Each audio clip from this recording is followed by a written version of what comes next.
ராஜேஸ்வரி, சர்வதேசங்களில் இலங்கை என்பது யானைகளின் சொர்க்க பூமியாக இருந்தது என்றால் மிகையல்ல. ஒரு காலத்திலே தற்போது யானைகளின் சுடுகாடாக மாறி வருகிறது இலங்கை என்றுதான் கூற வேண்டும். அந்த அளவுக்கு யானைகளுடைய உயிரிழப்பு என்பது ஆண்டுதோறும் அதிகரித்துக் கொண்டே வருகிறது. ஒரு பக்கத்திலே யாழ்ப்பாணம் செம்மணியில் மனித எலும்புக்கூடுகளாக கிடைக்கப்பட்டு தோண்ட எலும்புக்கூடுகள் வந்து இலங்கையில் நடைபெற்ற இனக்கலவரம் குறித்த ஒரு இலங்கை எப்படி இருந்தது, எந்த அளவுக்கு தமிழர்கள் கொண்டு குவிக்கப்பட்டார்கள் என்பதை வெளிப்படுத்துகின்ற விதத்திலே எலும்புக்கூடுகள் வெளிவந்து கொண்டிருக்கிறது. ஒரு பக்கம் உலகையே அச்சுறுத்தி கொண்டு பயமுறுத்தும் வகையிலே அந்த செய்திகள் வந்து கொண்டிருக்கின்றன. நீதி கேட்க வேண்டும் என்ற எண்ணமும் தற்போது அனைவருக்கும் எழும் வகையிலே சர்வதேசங்களும் இது எதிரொலிக்க தொடங்கி இருக்கிறது. இந்த சூழ்நிலையில் ஒரு பக்கத்திலே யானைகள் உயிரிழப்பும் தொடர்ந்து நடைபெற்றுக் கொண்டிருக்கிறது. இன்று கூட தம்பளை என்ற இடத்திலே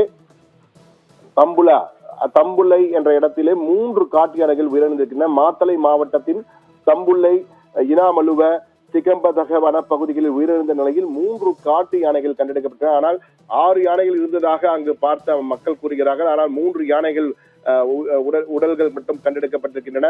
இது அந்த இடத்தில் மட்டுமல்ல, கடந்த 7 மாதங்களில் பார்த்து என்றால் 198 யானைகள், கிட்டத்தட்ட 200 யானைகள் உயிரிழந்த நிலையிலே கண்டெடுக்கப்பட்டிருக்கின்றன.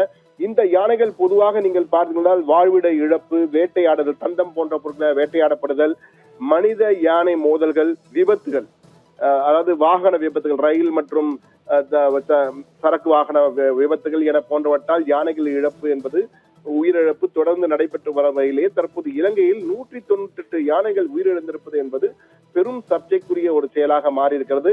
கடந்த 2022 430 யானைகள் உயிரிழந்திருக்கின்றன. அதன் பின் கடந்த ஆண்டும் அதிகரிப்பு, இந்த ஆண்டும் இதுவரை 198 யானைகள் என்பதால் மேலும் அதிகரிக்கக்கூடும் என்ற அச்ச உணர்வு அதிகம். என்றால் யானைகள் தந்தங்களுக்காக வேட்டையாடப்படுவது இலங்கையிலே சகஜமாக நடைபெறுகிற ஒன்றாக இருக்கிறது.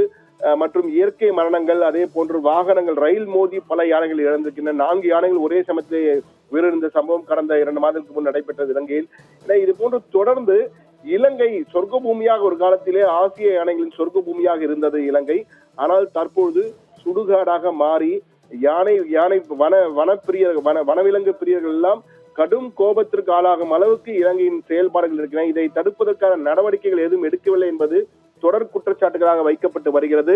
இந்த யானைகள் உயிரிழப்பு குறித்து அந்நாட்டு சுற்றுச்சூழல் பிரதி அமைச்சராக இருக்கக்கூடிய ஆண்டன் ஜெயக்குடி நாடாளுமன்றத்தில் தெரிவித்திருக்கிறார். அது மட்டுமல்ல, இது தொடர்பான நடவடிக்கைகள் எடுக்கப்பட்டு வருவதாக கூறினாலும் போதிய நடவடிக்கை இல்லை என வனவிலங்கு ஆர்வலர்கள் தொடர்ந்து குற்றம் சாட்டி வருகிறார்கள். எனவே இந்த சூழ்நிலையில்தான் இந்த யானைகள் வேட்டையாடப்படுவதை தடுப்பதற்கும் விபத்துகளின் மூலமாக யானைகள் இறப்பை தடுப்பதற்கும் உரிய நடவடிக்கை உடனடியாக எடுக்கப்பட வேண்டும் என சர்வதேச வனவிலங்கு ஆர்வலர்கள் தற்போது கோரிக்கையை வைத்திருக்கிறார்கள். இல்லை என்றால் இதை சர்வதேச பிரச்சனையாக மாற்றுவோம் என்றும் எச்சரிக்கை விடுத்திருக்கிறார்கள். எனவே இலங்கைக்கு போதாத நேரம் என்பார்களே, அது போன்ற ஒரு நேரம் தான் தற்போது இலங்கை. ஏற்கனவே பல பிரச்சனைகள், அரசியல் பிரச்சனைகளால் தற்போது பாதிக்கப்பட்டிருக்கும் இலங்கையிலே தற்போது யானை தொடர் உயிரிழப்பு காரணமாக கிட்டத்தட்ட 7 மாதங்களில் 198 யானைகள் உயிரிழந்த பிரச்சனை ஒன்று, மற்றும் மறுபக்கத்திலே செம்மணியிலே மனித எலும்புக்கூடுகள் எடுக்கப்படுவது என தொடர் பிரச்சனைகளால் இலங்கை தற்போது பெரிதுமாக சோதிக்கப்பட்டு வருகிறது என்றுதான் தற்போது கூற வேண்டும். ராஜேஸ்வரி.